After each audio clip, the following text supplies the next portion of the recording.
जय माता जी मित्रों, आप देख रहे हैं यूट्यूब पर मेरी चैनल जिसका नाम है चामुंडा स्टूडियोज़। आज मैं आपके लिए लेकर आई हूँ कर्म का फल। दोस्तों, जैसा कि हम सब जानते हैं कि जैसा हम कर्म करेंगे ठीक वैसे ही हमें फल मिलेगा। फिर भी कभी कभी हमें ऐसा लगता है कि हमें अच्छे कर्म करते हैं फिर भी फल मिलने में इतनी देरी क्यों होती है। पर ऐसा नहीं है। भगवान के घर देर है, अंधेर नहीं। सबको अपने कर्म के अनुसार सुख और दुख मिलता है। सच्चाई की राह पर चलने वाले को हमेशा कांटे और पत्थर पर चलना पड़ता है। पर इतना याद रखें कि जीत केवल और केवल सच्चाई की होती है। और जो अच्छे कर्म नहीं करते हैं उसको ऐसा लगता है कि जो होगा देखा जाएगा, परंतु भगवान की लाठी में आवाज़ नहीं होती। भगवान हमें कर्म के अनुसार फल देते हैं, जो सदा नीति से चलना चाहिए। अपना कर्म करते रहिए, फल की आशा मत रखिए। समय आने पर हमें फल ज़रूर मिलेगा। इस वीडियो में मैंने कुछ नया लाने की कोशिश की है। मुझे आशा है कि आपको ज़रूर पसंद आएगा। अगर आपको यह मेरा वीडियो पसंद आए तो लाइक, शेयर और सब्सक्राइब जरूर से करिए। तो शुरू करते हैं कर्म का फल। कर्म का फल साधारण अर्थ होता है पहले कर्म बाद में फल। दूसरा अर्थ यह होता है कि कर्म स्वयं फल है। कर्म करने से उसका फल अवश्य मिलता है। व्यक्ति चाहता तो हो या नहीं हो, किंतु कर्म का फल अवश्य मिलता है। शायद उसमें विलंब हो सकता है, लेकिन मिलता अवश्य है। यह कर्म का अटूट नियम है कि जैसा कर्म करेगा वैसा ही फल प्राप्त होगा।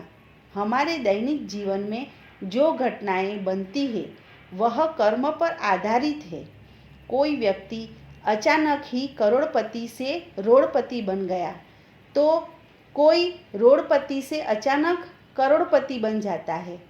तो इन दोनों घटनाओं में उसके अच्छे बुरे कर्म ही जिम्मेदार होते हैं। जब ऐसी घटना बनती है तब हम दूसरे को दोष देने लगते हैं, किंतु कर्म के रहस्यों को समझने में ख्याल आता है कि किसी भी घटना के पीछे कर्म ही जिम्मेदार है।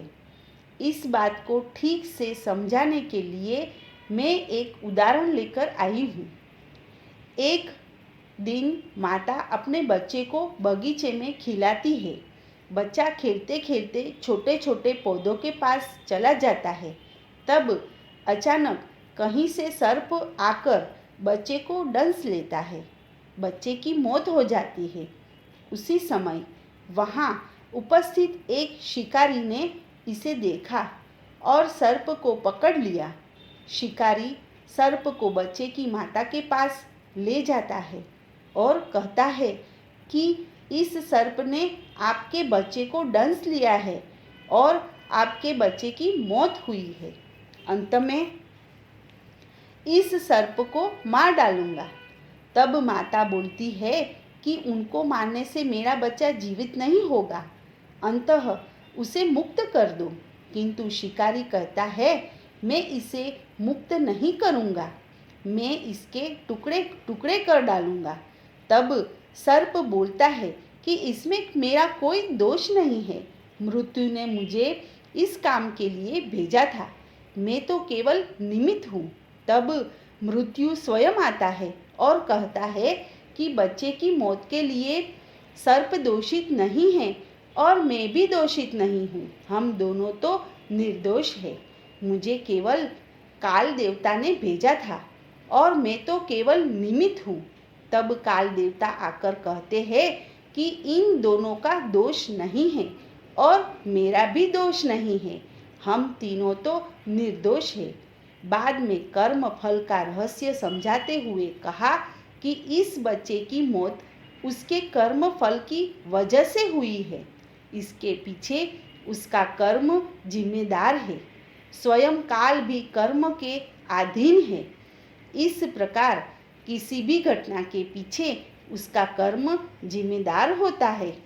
अंततः कर्म करने में सावधान रहो। धन्यवाद। जय माता जी।